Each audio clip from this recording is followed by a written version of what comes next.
Então, vamos lá, mais um grupo aí de leitura aberta. Esse momento aí que separei na minha agenda para estudar alguma coisa e compartilhar com aqueles desejosos aí de estarem comigo aqui nessa jornada. E aí, relembrando, estamos na interpretação dos sonhos, um texto que exige uma jornada sem percurso, né? Mas é um texto muito importante, e já tinha bastante tempo que eu queria voltar a ler, pegar algumas partes dele que eu não peguei. Então, estamos aí, me propus nessa jornada e com vocês que estão aí acompanhando, principalmente a gravação. Então, eu estou na página 160 da versão física da Imago. Eu perdi minhas anotações aqui de que eu estava seguindo, né, do PDF, mas para ajudar a localizar, está no capítulo 3, o sonho é a realização de um desejo, tá? Estamos aí mais ou menos na segunda página. E aí o Freud conta, né, de um sonho de um colega médico dele, conta de alguns sonhos aí, né? E aí tem uma parte de um sonho que ele está contando que tem um trecho que fala pode, refep, né, para ajudar aí a localizar. E aqui é interessante que ele conta que esse colega médico dele gostava de dormir, tanto como ele, né? Ele fala, né, colega médico que parece partilhar de meu gosto pelo sono, né? O Freud gostava de dormir. O Freud era humano, né?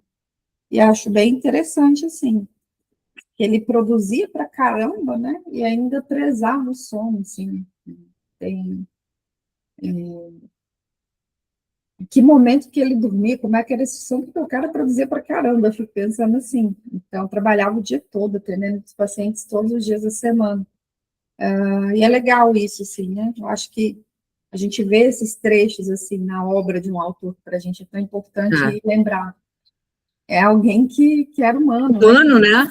Sim, Porque ele vira um mito, né? Assim, a gente pegando os livros e tudo, os ensinamentos, é quase um mito, né? É alguém de muita autoridade, mas ele não deixa de ser humano, né?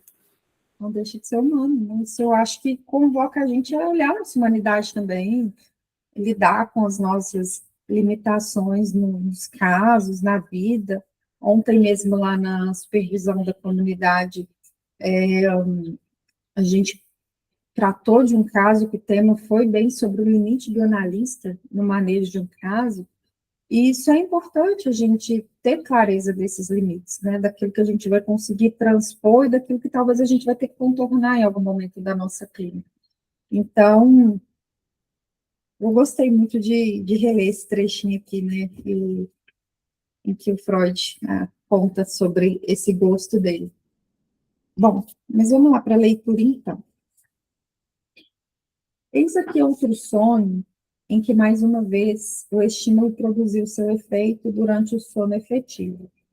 Uma das minhas pacientes, que foram obrigadas a se submeter a uma operação no maxilar, operação essa que tornara um rumo desfavorável, recebeu ordens dos médicos para usar um aparelho de resfriamento no lado do rosto, dia e noite. Logo que adormecia, porém, costumava pô-lo de lado. Um dia, depois de ela ter mais uma vez jogado o aparelho no chão, pediram-me que falasse sério com ela a esse respeito. Dessa vez, realmente não pude evitar, respondeu. Foi por causa de um sonho que tive à noite. Sonhei que estava num camarote na ópera e que estava apreciando muitíssimo o espetáculo. Mas Herr Karlsmeier estava na casa de saúde e se queixava amargamente de dores no maxilar.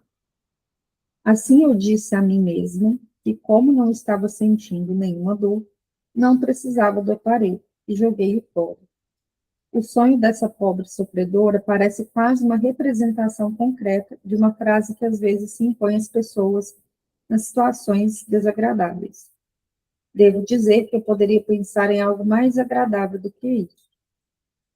O sonho dá uma imagem dessa coisa mais agradável.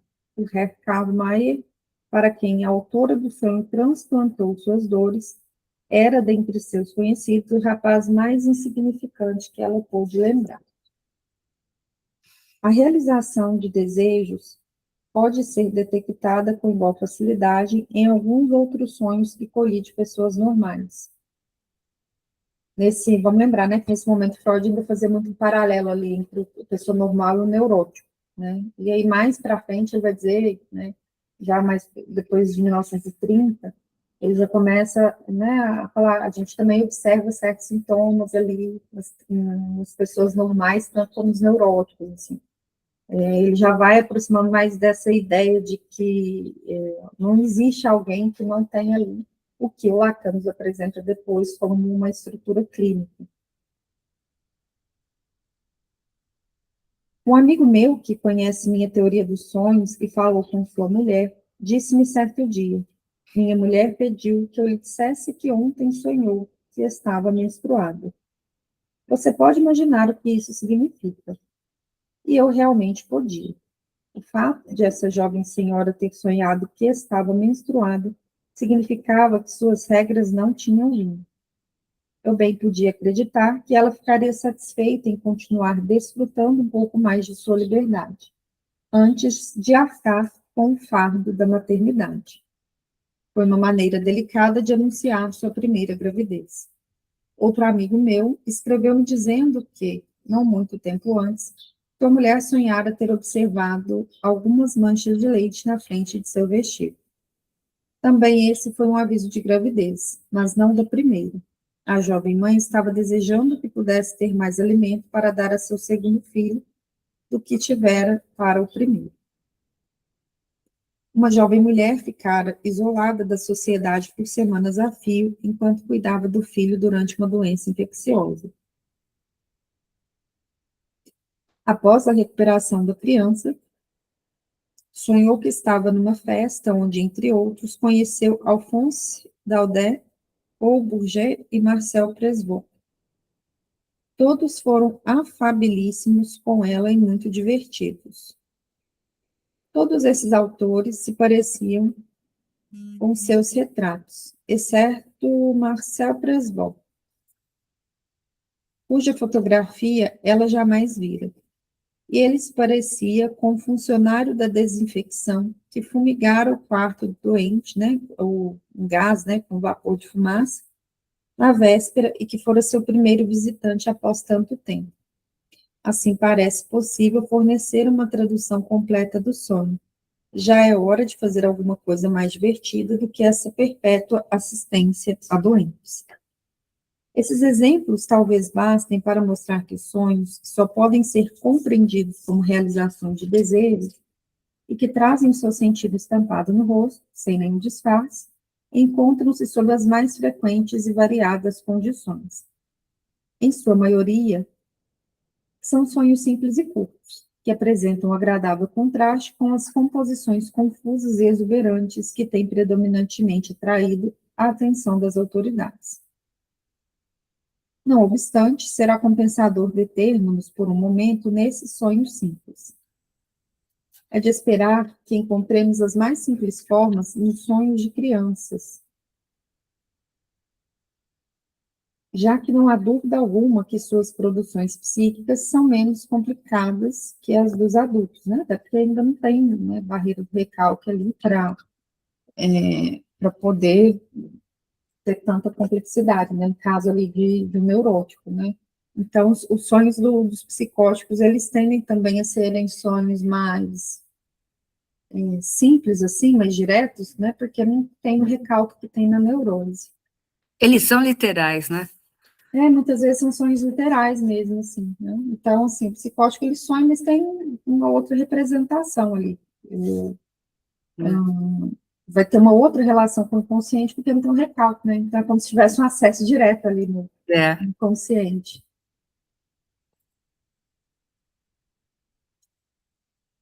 A psicologia infantil, em minha opinião, está destinada a prestar à psicologia do adulto serviços tão úteis quanto os que a investigação da estrutura ou do desenvolvimento dos animais inferiores para a pesquisa das estruturas das classes superiores de animais. A gente sabe que o Freud não foi um psicanalista com foco em atendimento de crianças, né? Ele não atendeu diretamente crianças, mas ele estudava muito sobre, né? E isso, as observações que ele fazia, toda a capacidade dele, né, de observação, o levaram a fazer diversas aí teorias que a gente tem hoje, como na nossa prática clínica, né, como o Édipo.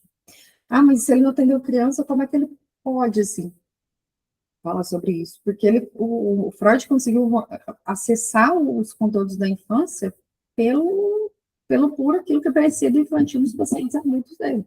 E ele conseguiu aprofundar e desmembrando isso, assim, de uma forma, assim, muito profunda. Então, de fato, talvez nem todo mundo desse conta, mas ele deu conta de deixar coisas assim importantes. E, claro, e ele reconhece desde aqui, no começo da psicanálise, a importância da psicologia infantil, e claro que vieram outros que trabalharam com foco mais específico com crianças, e que isso também é igualmente importante, porque, claro, traz mecanismos de trabalho para a clínica com crianças que nem o Freud, nem o Lacan deixaram. Então, acho que dá para a gente conhecer o papel aí de cada analista na construção da teoria. E Hans foi Freud também, né? Que fez com o pai dele, né? Com o É, pai do Hans, né? o Freud funcionou como se ele fosse um supervisor do pai do Hans. O pai do Hans. O pai escrevia as cartas para o Freud, eles se comunicavam, e o pai ia fazendo as intervenções com as orientações do Freud. Salvo me engano, o Freud viu o Hans uma única vez, né? Mas eu não me recordo exatamente dessa informação agora. Mas ele não atendeu diretamente o Hans, né? E ele consegue falar do caso clínico dele, que foi muito Perfeito, importante, né, para a teoria da angústia, a questão do recalque. Era um gênio mesmo, né? Eu acho, né? Nossa, assim, eu sou suspeita para falar porque eu amo Freud, eu amo Lacan, assim.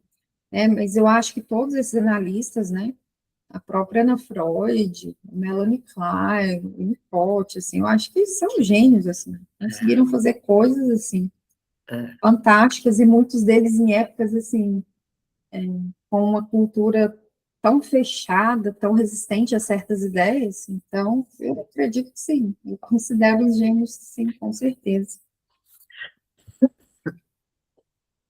Poucos esforços deliberados foram feitos até agora para se utilizar a psicologia infantil com essa finalidade, né, que é também, tanto, a gente comentou aqui do tratamento com as crianças, mas usar a psicologia infantil para entender certas questões nos adultos, e o Freud se dedicou muito a isso. Os sonhos das crianças pequenas são frequentemente pura realização de desejos, e são, nesse caso, muito desinteressantes se comparados com os sonhos dos adultos. Aqui tem uma nota que foi acrescentada em 1911. Essa palavra frequentemente foi acrescentada depois.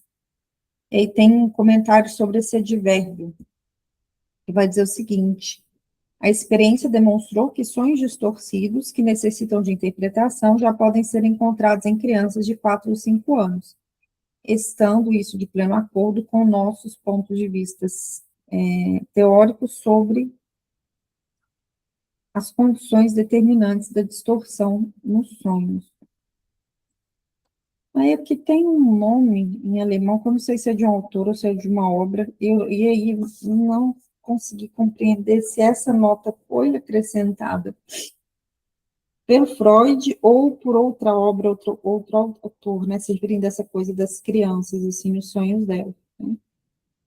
Que geralmente os sonhos das crianças são mais simples do que mais, assim, eu acho que abre uma possibilidade, essa nota vai abrir uma possibilidade para a gente pensar nessa questão quando um sonho de uma criança é mais complexo, assim, o que isso pode dizer? Será que já tem uma neurose ali instalada? Ou tem a ver com um contexto muito traumático dessa criança? Enfim, né? Uhum. Mas, e ele até trouxe aqui 4, 5 anos, já é uma criança, assim, do ponto de vista de quando a gente fala ali de constituição subjetiva, é um pouco maior, assim, do que uma criança ali de 2, 3 anos. Mas, enfim. Ficam aí algumas instigações para a gente. Não levantam problemas para serem solucionados esses sonhos das crianças, mas, por outro lado, são de inestimável importância para provar que, em sua natureza essencial, os sonhos representam realizações de desejo. Pude reunir alguns exemplos desses sonhos a partir do material fornecido por meus próprios filhos. Tenho que agradecer a uma excursão que fizemos de Alce, a encantadora aldeia de Hallstatt. Tá, noto só comentando aqui da localização. No verão de 1896, por 2 sonhos. Um deles foi de minha filha, que contava então 8 anos e meio, e o outro de seu irmão, de 5 anos e 3 meses. Devo explicar, à guisa de preâmbulo, que estávamos passando o verão na encosta de uma colina perto de Alves, de onde, quando fazia bom tempo, descortinávamos uma esplêndida vista do Dachstein. A cabana Simone era claramente visível por telescópio. As crianças fizeram repetidas tentativas de vê-la por meio desse instrumento. Não sei dizer em que grau de sucesso.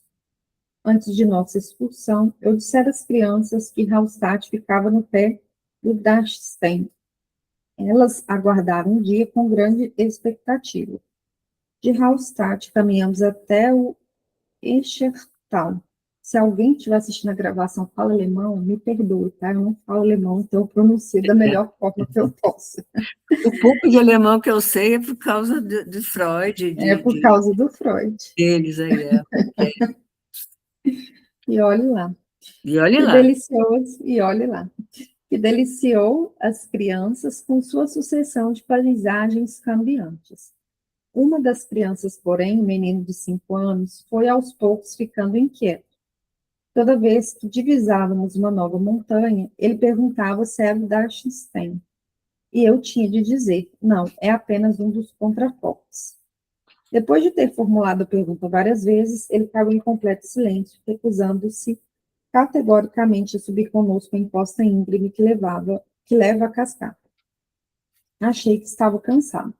Mas na manhã seguinte, ele veio a mim com uma expressão radiante e disse: ontem à noite sonhei que estávamos na cabana Simone.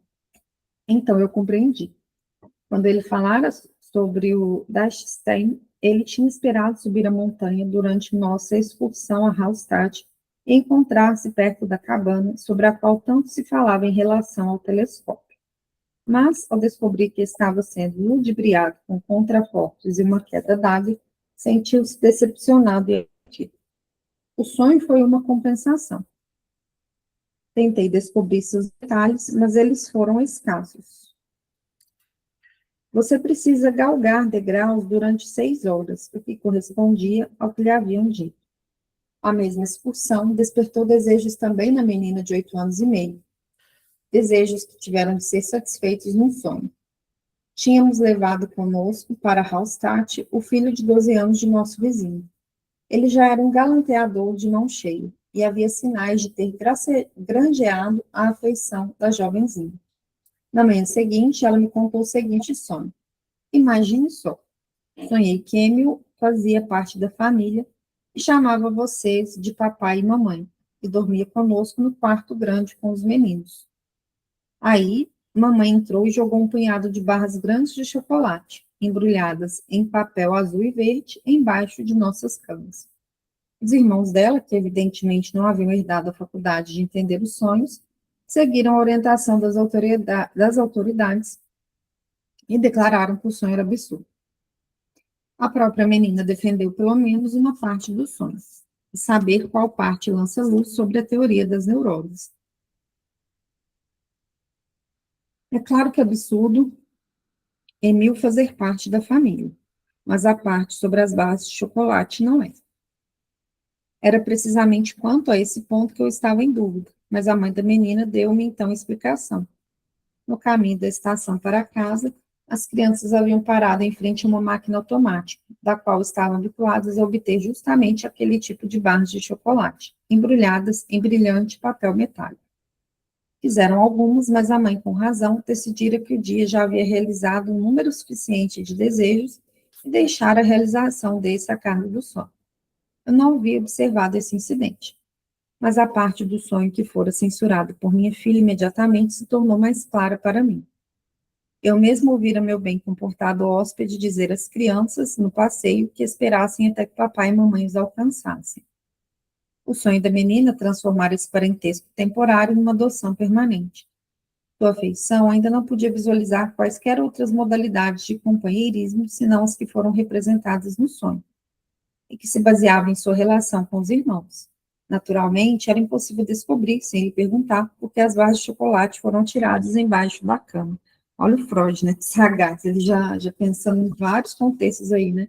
O que chama atenção, onde o sujeito censura, às vezes é ali que está algo que a gente precisa prestar atenção. E aí tem esse ponto aí no sonho, que remete à simplicidade do sonho da criança. Eu queria uma barra de chocolate, não ganhei, minha mãe não permitiu, então à noite eu sonho com a barra de chocolate, né? Bem concreto. Um de meus amigos... É bem o desejo mesmo, né? Faltou esse desejo, né? Ele mesmo fala isso. E aí, então, vai realizar um sonho, né? O sonho da criança é direto, né?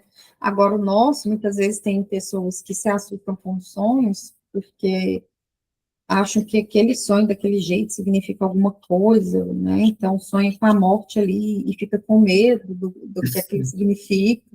Mas aí, se for interpretar, vai entender outras nuances, assim, né? E, claro, também que muitos adultos também não querem entender certas coisas, porque quando o inconsciente revela certas verdades, tem gente que não vai querer se ver com elas, assim, são difíceis para a consciência, né, do ponto de vista ali egóico, compreender, né? Mas E Freud fala bastante disso, né? De como no sonho vaza muita coisa do inconsciente, né? a via régia de acesso ao sonho, como ele disse em algum momento. Não sei nem, eu acho que é nesse livro que ele diz. Isso aqui em algum momento. Mas é um acesso mais direto, assim, né? Mesmo o sonho do adulto ali, para sentir, a gente vai interpretar, pode ser muito interessante para um processo de análise, mais do que um sintoma, dependendo do contexto. É.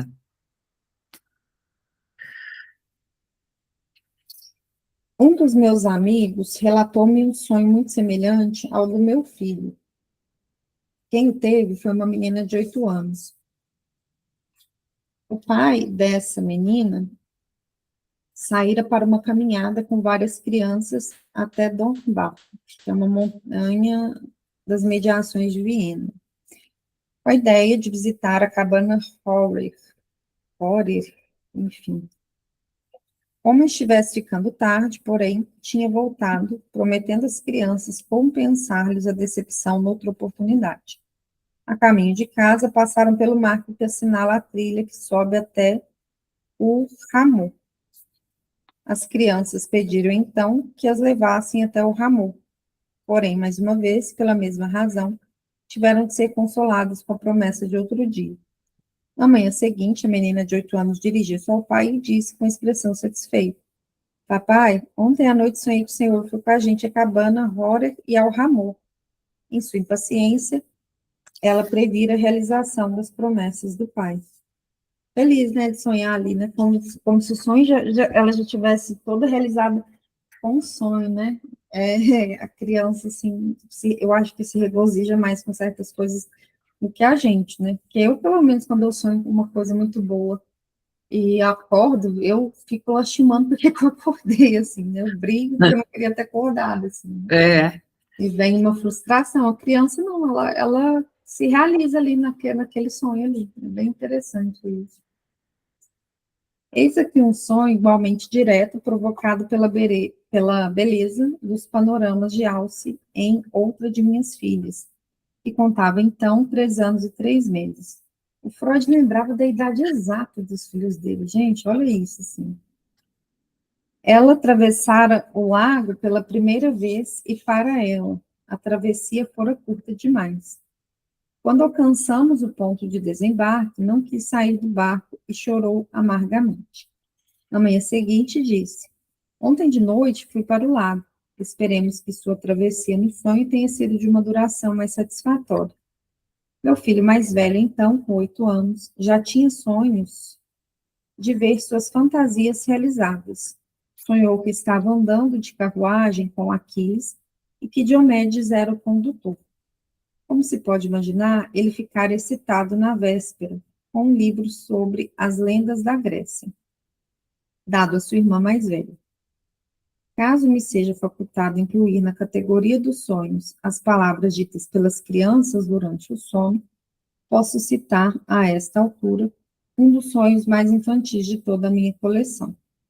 Minha filha mais nova, então com 19 meses de idade, tivera um ataque de vômito certa manhã e, como consequência, ficara sem alimento o dia inteiro.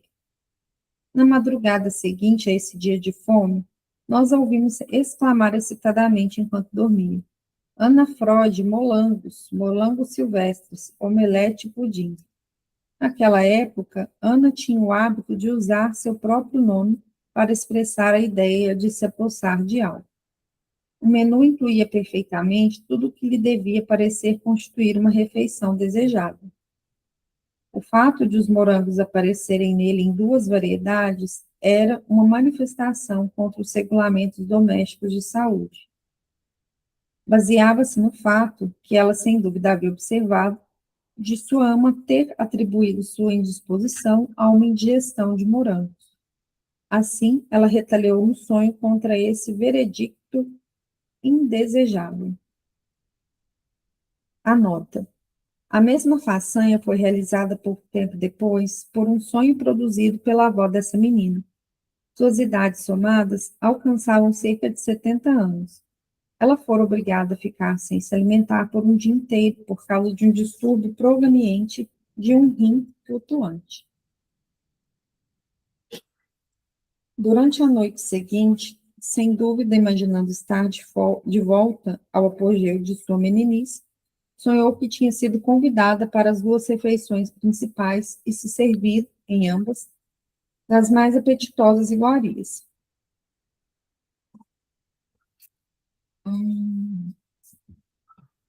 Voltando para o texto. Embora tenhamos em alta conta a felicidade da infância, por ser ela ainda inocente de desejos sexuais, não nos devemos esquecer da fonte fértil de decepção e renúncia, e, consequentemente, de estímulo ao sonho, que pode ser proporcionada pelas duas outras grandes pulsões vitais. Nota de 1911. Um estudo mais detido da vida mental das crianças ensinou-nos, por certo, que as forças pulsionais sexuais, em sua forma infantil, desempenham um papel bastante relevante, que tem passado despercebido por demasiado tempo na atividade psíquica das crianças. Também esse estudo mais detido deu margem para sentir algumas dúvidas no tocante à felicidade da infância, tal como tem sido retrospectivamente concebida pelos adultos. Tá. Voltando para o texto. Eis aqui outro exemplo de: meu sobrinho, com 1 ano e 10 meses, fora encarregado de me cumprimentar por meu aniversário e de me presentear com uma cesta de cerejas, que ainda estavam fora de estação nessa época do ano. Ele parece ter achado a tarefa difícil, pois ficava repetindo: celejas nela. Mas era impossível induzi-lo a entregar o presente. Contudo, ele encontrou um meio de compensação. Estava habituado todas as manhãs a contar à mãe que tinha tido um sonho com um soldado branco, um oficial da guarda envergando sua túnica branca, que ele um dia ficara na rua a contemplar com admiração. No dia seguinte ao sacrifício do aniversário, ele acordou com uma notícia animadora, que só poderia ter se originado num sonho. Hermann comeu todas as cerejas. Nota também de 1911. Deve-se mencionar o fato de que as crianças logo começam a ter sonhos mais complicados e menos transparentes, e que, por outro lado, os adultos, em certas circunstâncias, muitas vezes têm sonhos de caráter similarmente simples e infantil. A profusão de material inesperado que pode ocorrer nos sonhos das crianças de 4 ou 5 anos é demonstrada por um exemplo, por exemplos, em minha análise de uma menina de 5 anos, que é o Hans. Aí depois ele acrescenta também em 1914, com respeito às interpretações analíticas dos sonhos, ver também, né? Ele traz aqui vários autores que ele recomenda, e um dos autores, ele diz que o Vigan enfatiza a tendência dos sonhos à realização de desejos, né? Já corroborando com Freud. Acrescentado também em 1911. Por outro lado, os sonhos do tipo infantil parecem ocorrer em especial frequência nos adultos, quando estes, né, os adultos, se acham em circunstâncias externas inusitadas. Assim, Otto Norden, alguma coisa aqui, escreve o seguinte sobre os membros de sua expedição ao passarem o inverno na Antártida. O rumo tomado por nossos pensamentos mais íntimos era indicado com muita clareza por nossos sonhos, que nunca foram mais nítidos ou numerosos do que nessa época. Mesmo aqueles dentre nós que, em outras situações, só raramente sonhavam, tinham longas histórias a narrar pela, né? Então, uma expedição pela Antártida, né, realmente não é uma coisa que se faz todo dia. Todas diziam respeito ao mundo exterior, que então se achava diante de nós, embora muitas vezes fossem adaptadas a nossas circunstâncias reais. Um de meus companheiros teve um sonho particularmente característico, no qual estava de volta à sala de aula de sua escola, para fins didáticos. Comer e beber, contudo, era um pivô em torno do qual, na maioria das vezes, giravam nossos sonhos. Um de nós, que tinha um dom especial para comparecer a grandes almoços durante a madrugada, orgulhava-se quando conseguia relatar pela manhã que liquidara com o jantar de 3 pratos. Outro de nós sonhava com fumo, com montanhas inteiras de fumo, enquanto um terceiro sonhava com um navio chegando a todo pano pelo mar aberto.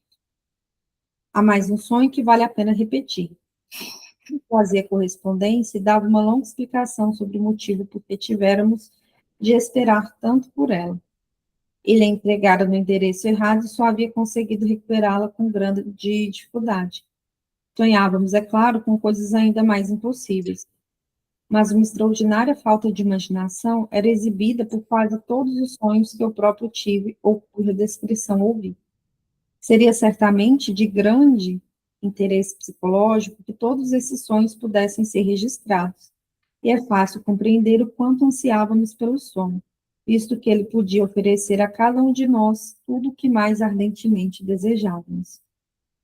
Depois, tem outro acréscimo. De acordo com Duprel, Mungo Park, quando estava prestes a morrer de sede numa de suas viagens pela África, sonhava incessantemente com os vales e as campinas de sua pátria bem providos de água. Então, assim, situações em que a gente pode estar ali numa certa extrema necessidade ali, né? Podem levar a gente a sonhos com acesso mais direto àquele desejo, assim, né? Porque sem essas necessidades básicas atendidas, assim, várias complexidades da vida deixam de ter sentido. Sim. Então, eu acho interessante também como o nosso psiquismo ele vai funcionando de acordo com os momentos da nossa vida. E o que é importante dentro de cada contexto. Então, o que se torna um desejo também dentro de cada contexto. Mas você sabe que nas análises que eu faço, pouquíssimo se fala de sonhos. Uhum. É como se o analista pode convocar a pessoa para falar sobre o sonho? Inclusive, é uma das únicas coisas, ao meu ver, que a gente pode perguntar sem o paciente nunca ter mencionado, sem fazer um trabalho de sugestão, porque o sonho, ele é uma manifestação do inconsciente, e é o discurso do inconsciente que a gente quer trazer para a sessão. Então, desse modo, a gente pode, se nunca o paciente mencionou, em algum momento a gente perguntar para ele sobre os sonhos, talvez, se for necessário, até mencionar que no trabalho da análise é interessante falar sobre os sonhos, que eles podem trazer conteúdos interessantes para o processo terapêutico. E é curioso que quando a gente fala isso, alguns pacientes como que nunca tinham se dado conta do sonho, pode ser que eles começam a sonhar mais, assim, é bem interessante. Então pode, não tem problema. Né? Deixa eu ver aqui mais aqui. Aí, de modo semelhante, o barão Trenck, que sofria os tormentos da fome quando prisioneiro na fortaleza de Magdeburgo, sonhava estar rodeado de suntuosas refeições. E George Beck, que tomou parte na primeira expedição de Franklin, quando estava quase morrendo de fome em decorrência de suas terríveis privações, sonhava constante e regularmente com refeições abundantes. Né? Então, alguns tipos de sonhos de adulto que têm esse acesso direto ali de realização de desejo. Eu mesmo não sei com que sonham os animais, mas um provérbio para o qual minha atenção foi despertada por um de meus alunos alega realmente saber. Com que, pergunta o provérbio, sonham os gansos? E responde, com milho. Toda a teoria de que os sonhos são realizações de desejos se acha contida nessas duas frases. Aí tem, na nota aqui, tem um provérbio húngaro citado por Firenze, vai ainda mais longe, declara que os porcos sonham com bolotas e os gansos com milho. Diz um provérbio judaico, com que sonham as galinhas? Com milhete. E eu gosto muito de animais, né? Eu já vi falando que os animais, eles sonham, assim, né? Só que eu fico pensando, como é que deve ser esse sonho, né, do animal? Porque a gente não tem acesso ali. O animal não vai descrever para a gente como é que é o sonho dele, né, assim. Mas pelo reflexo que eles têm, às vezes, no movimento da face ou da patinha ali, seriam movimentos relativos ao processo de fome, assim, né? Enfim. Mas também não sei muito mais do que isso, então não posso aprofundar aqui para a gente desdobrar esse ponto, né? Mas eu mesma tive animais, né, quando pequena, e claramente, assim, claramente, se via que era como se o animal estivesse sonhando mesmo com alguma coisa que ele vivenciou, ou que ele quer, não sei.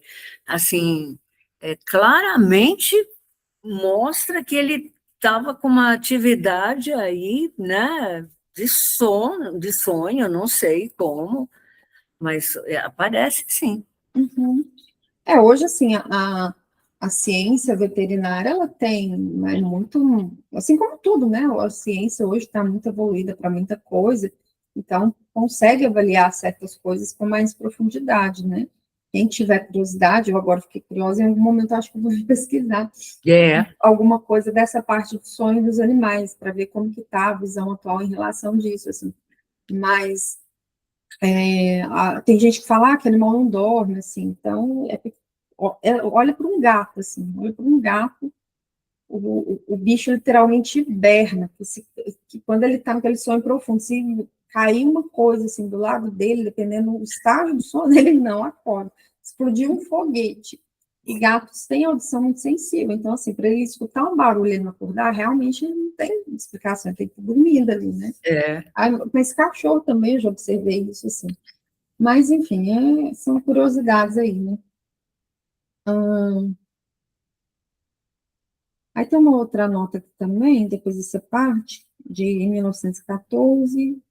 Estou longe de procurar sustentar que fui o primeiro autor a ter a ideia de derivar os sonhos dos desejos. Aqueles que dão importância a essas previsões podem voltar à antiguidade clássica e citar Heródoto, médico que viveu no reinado de Ptolomeu I. Segundo um autor aqui alemão, ele distinguia três espécies de sonhos: os que são enviados pelos deuses, os que são naturais e surgem quando a mente forma uma imagem de algo que lhe é agradável e que irá acontecer, e os que são de natureza mista e decorrem, por livre e espontânea vontade, do surgimento de imagens em que vemos aquilo que desejamos. Stark chamou atenção para um sonho da coleção de Sherry, que esse mesmo autor descreve como a realização de desejo. Escreve Sherry. A imaginação da sonhadora realizou seu desejo de vigília com tal rapidez, simplesmente porque esse desejo estava emocionalmente ativo nela. Sherry classifica esse sonho entre os sonhos de temperamento. Ao lado dele, situa os sonhos de desejo erótico. em homens e mulheres e os sonhos de mau humor. É claro que não há nenhuma possibilidade de Shermer atribuir mais importância aos desejos na instigação dos sonhos do que a qualquer outro estado mental de vigília. E há ainda menos possibilidade de ele ter relacionado os desejos com a natureza essencial do sonhar, né? Então, antes do Freud, já tinham pessoas que falavam do inconsciente, dos sonhos, mas da forma como o Freud coloca, como essa instância psíquica, um trabalho em prol do inconsciente, realmente, o método da psicanálise, ele é do Freud, né? Como se vê, poderíamos ter chegado mais depressa à nossa teoria do sentido oculto dos sonhos, simplesmente observando o uso linguístico. É verdade que a linguagem comum, às vezes, se refere aos sonhos com desprezo. A frase, os sonhos são espuma, parece destinada a apoiar a apreciação científica dos sonhos. Grosso modo, porém, o uso comum trata os sonhos, acima de tudo, como abençoados realizadores de desejos. Sempre que vemos nossas expectativas ultrapassadas por um acontecimento, exclamamos em nossa alegria: eu nunca teria imaginado tal coisa, nem mesmo em meus sonhos mais fantásticos.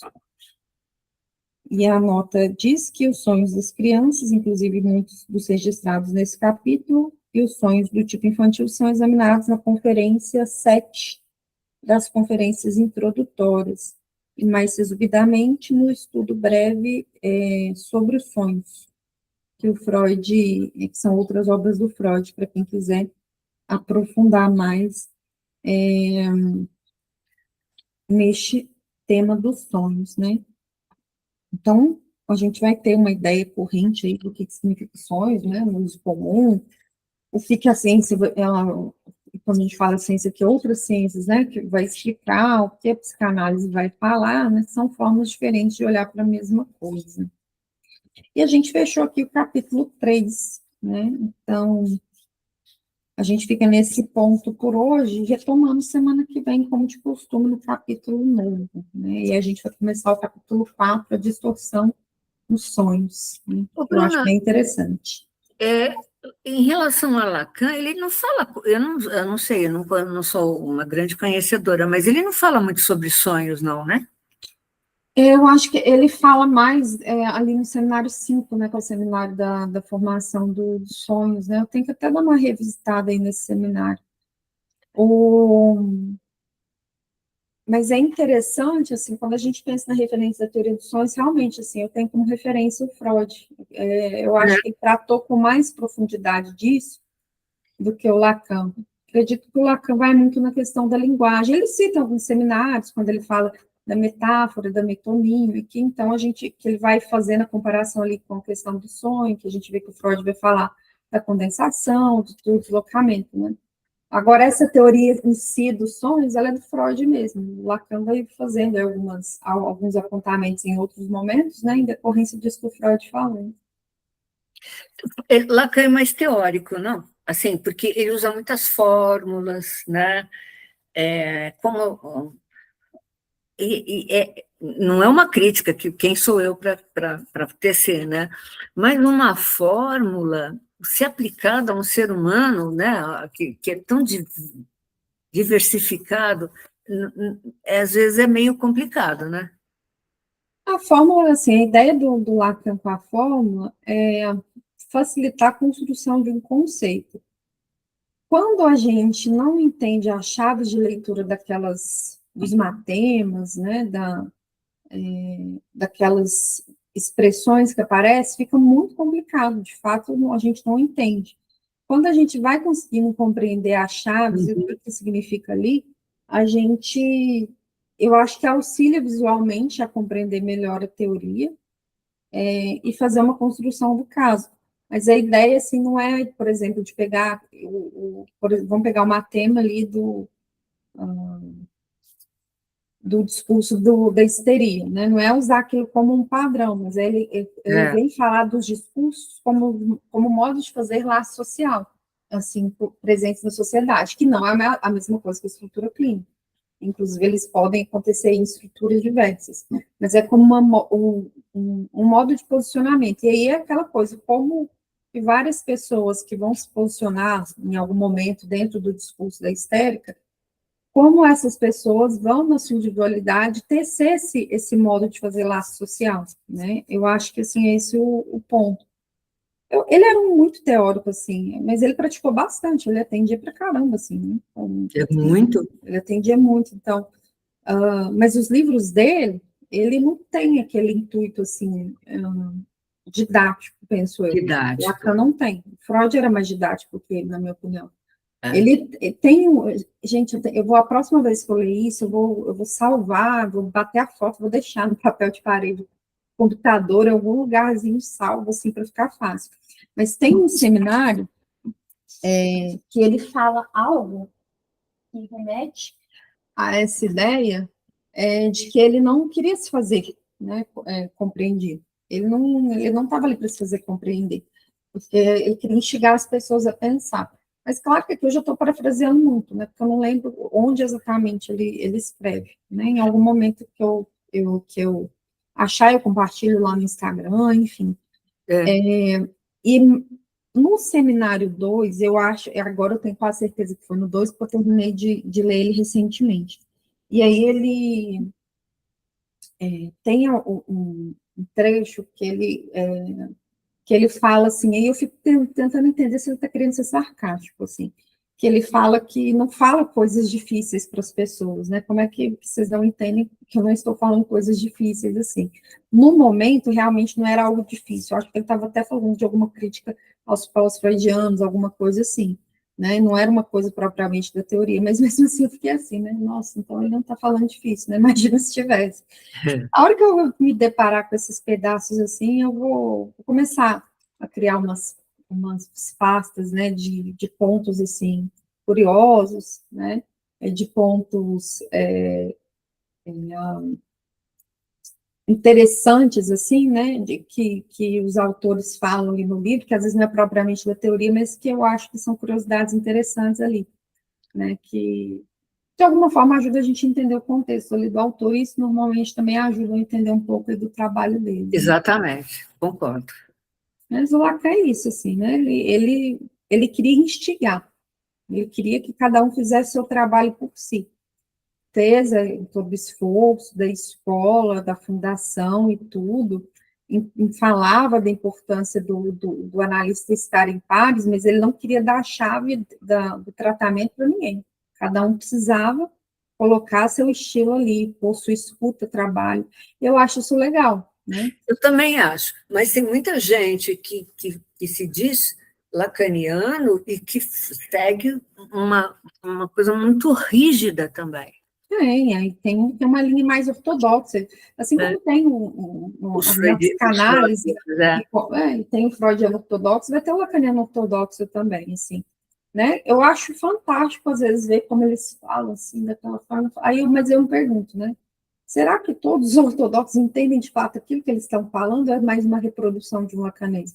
Eu acho que sim, tem gente que é muito estudiosa, assim, pessoas Sim, que têm sim. um percurso muito respeitável e que entendem daquilo que está falando e chegaram ao ponto de conseguir falar um lacanês e entender aquilo. Eu não sei se para transmissão isso é interessante, mas enfim, cada um tem seu estilo. E eu acho isso válido também. Cada um vai transmitir de um ponto e quem transferir vai se conectando. Então, assim, eu, como vocês sabem, eu não sou de uma linha muito ortodoxa, pelo contrário, eu não sou nada ortodoxa, tento ser muito clara, né? E isso também não garante a compreensão de nada, porque entre o que eu falo e o que alguém escuta, sempre vai ter uma linguagem que se perde, não tem jeito, né? E a psicanálise, ela exige da gente estudo, por mais didática que a gente tente, ela exige um esforço da gente, né? Então, eu sempre falo, venham para os grupos, participem, mas leiam também, né? Busquem algumas referências por si, porque isso é importante. Nossa, eu estou com vontade de ler tal texto. Leia. Mesmo se não tiver nenhum grupo de estudo acontecendo sobre aquele texto, não espera ler. Depois, eu não vou entender nada. Não tem problema. A hora que surgir um grupo de estudo daquele texto, lê de novo, que vai ficar muito mais E vai fácil ficar mais claro. do que se nunca tivesse lido, né? É. Então, lá na comunidade, a gente está estudando direção do tratamento, Eu já não sei quantas vezes eu li esse texto, assim, eu perdi as contas de quantas vezes eu estudei. E ainda tem coisas ali que me soam um pouco enigmáticas, mas agora eu olho para outras com mais clareza do que a primeira vez. Porque a primeira vez que eu li, eu não entendi nada. Nada, E hoje é um texto que, para mim, assim, é o meu texto preferido até hoje, dos textos que eu já li do Lacan. Eu acho que é um texto, assim, muito importante para a nossa clínica, assim, né? Então, estamos estudando lá na UFES onde vou, em algum momento, com certeza, vou abrir estudo dele de novo, na comunidade, em outro lugar, vou ler sozinho ele de novo, então, assim, leio, né? mas é Leio. interessante isso, né? Uma pessoa que fala e que você lê para depois começar a entender, né, o sentido daquilo. Olha que interessante é isso, né? Meu Deus. Exatamente.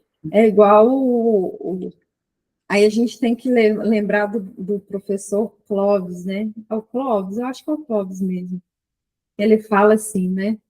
Não existe isso de o cara escrever uma coisa e eu não conseguir entender. Eu vou sentar e ler aquilo até eu conseguir entender, né? A gente tem que ter brilho. Esse vídeo, ele é muito, assim, legal, né? É um recorte de uma palestra, está sempre circulando. E eu acho que a gente tem que ter brilho mesmo, assim, a gente tem que ter gana, tem que ter desejo de ir ali para leitura, de estudar, porque se a gente ir para um texto da psicanálise, sobretudo do Lacan, querendo entender de cara, não dá, não dá. A frustração vai ser a primeira coisa que vai vir. E acho que a pior coisa que a gente pode adotar é ler o texto e sair da leitura dele com a sensação de que eu sei tudo, eu não preciso ler esse texto de novo, né? Isso dá Não tem, medo, né? dá muito medo, gente. Não tem como a gente pegar certos textos ali e entender tudo de primeira, não tem como. Né? Então, a gente vai ter brilho, a gente vai ter desejo, e a gente vai estudar de novo quantas vezes necessárias forem. E chega uma hora que o sentido vai. Aí, de tanto ler, às vezes chega aquela hora que, assim, como é que eu não tinha entendido isso antes? Parece que o entendimento caiu como mágica. Sabe, igual a elaboração de análise, que dá aquele estalo, assim, na hora, e a gente faz aquela associação. Isso acontece com a leitura também, por isso que a gente precisa ler. É o mesmo processo da elaboração psíquica, né? Que a gente repete, vai recordando para elaborar. É a mesma coisa, a gente vai repetindo aquela leitura, em algum momento algo dela se elabora e é como se fosse mágica, mas não é, porque a gente lê o texto 15 vezes para poder compreender. E quando Isso, isso acontece, é uma delícia. isso acontece comigo com pessoas que eu atendo. Ela vai falando, né? Fala. De repente me vem um estalo, eu falo, meu Deus do céu, olha o que elas, né? O que a pessoa tá jogando para fora, né? Exato, isso acontece na clínica, acontece na nossa análise, na nossa escuta e nos nossos É, estudos. é, Mas é o quê? É a insistência. é A insistente. psicanálise é um caminho de insistência, né? Se não quiser insistir, é melhor fazer outra coisa, porque esse caminho, ele não é um caminho simples, não é, ele é um caminho de insistência, né? E tem que ter desejo, né? Porque para insistir na psicanálise há de Eu desejo. desejo, Obrigada pela companhia, Obrigada. né? Quem assistir a gravação quiser comentar depois no grupo, fiquem à vontade e a gente se encontra semana que vem. Com Tchau, certeza. tchau. Um abraço.